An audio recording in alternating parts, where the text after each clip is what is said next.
Vijay associates ആണ് ഇവരുടെ internal auditors ആണ് ഇതിന്റെ പിന്നെ ഓഡിറ്റിംഗ് നടത്തിയത്. ഈ ഓഡിറ്റിംഗ് നടത്തിയിട്ട് അപ്പോൾ സാധാരണഗതിയിൽ ആരാണോ കോൺട്രാക്ട് ഈ പരിപാടി ഏറ്റെടുത്ത് നടത്തുന്നത് അവരാണല്ലോ ബില്ലുകളൊക്കെ സബ്മിറ്റ് ചെയ്യുന്നത്. കൊടുത്തു, ഇവർ ഓഡിറ്റ് ചെയ്തു. ഓഡിറ്റ് ചെയ്ത കണക്ക് നേരെ സ്വാഭാവികമായിട്ടും ഈ ദേവസ്വം കമ്മീഷണർ ഓഫീസിലാണല്ലോ കൊടുക്കുന്നത്. ദേവസ്വം കമ്മീഷണർ ഓഫീസിൽ അക്കൗണ്ട് സെക്ഷൻ ഉൾപ്പെടെയുള്ള അല്ലെങ്കിൽ അക്കൗണ്ടന്റുമാർ ഉൾപ്പെടെയുള്ള ആൾക്കാരില്ലാതെ നോക്കി പരിശോധിച്ച് വേണം പിന്നീട് വീണ്ടും അത് പിന്നെ സ്പെഷ്യൽ കമ്മീഷണറിലേക്ക് കൊടുക്കാനായിട്ട്. അവിടെയാണ് വലിയൊരു വീഴ്ച ഉണ്ടായതായി ഞാൻ മനസ്സിലാക്കുന്നത്, ഞാൻ പറയുന്നത്.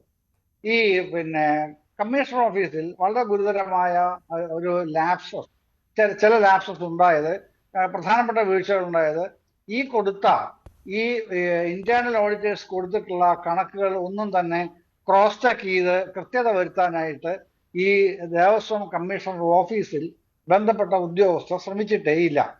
അതൊരു വലിയ വീഴ്ച തന്നെയാണ്.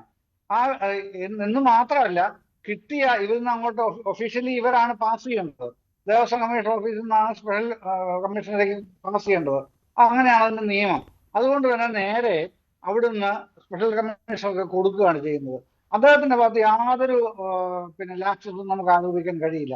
ശബരിമല ദേവസ്വം സ്പെഷ്യൽ കമ്മീഷണർക്ക് ശ്രീ ജയകൃഷ്ണൻ, അദ്ദേഹം നേരെ അത് ഹൈക്കോടതി സബ്മിറ്റ് ചെയ്തു. അതാണ് ഉണ്ടായത്. അപ്പൊ ഇതിലുണ്ടായിട്ടുള്ള വളരെ പ്രധാനപ്പെട്ട വീഴ്ച എന്ന് പറയുന്നത് ലഭിച്ച ബില്ലുകൾ, വൗച്ചറുകൾ അത് ക്രോസ് ചെക്ക് ചെയ്യാനുള്ള ഒരു ഉത്തരവാദിത്വം കാണിക്കേണ്ട പ്രധാനപ്പെട്ട ഓഫീസ് അക്കാര്യത്തിൽ ഗുരുതരമായ വീഴ്ച വരുത്തി. ആ ഗുരുതരമായ വീഴ്ചയുടെ പേരിലുള്ള മുഴുവൻ പഴികളും ഇപ്പൊ എങ്ങോട്ടാണ് വരുന്നത്?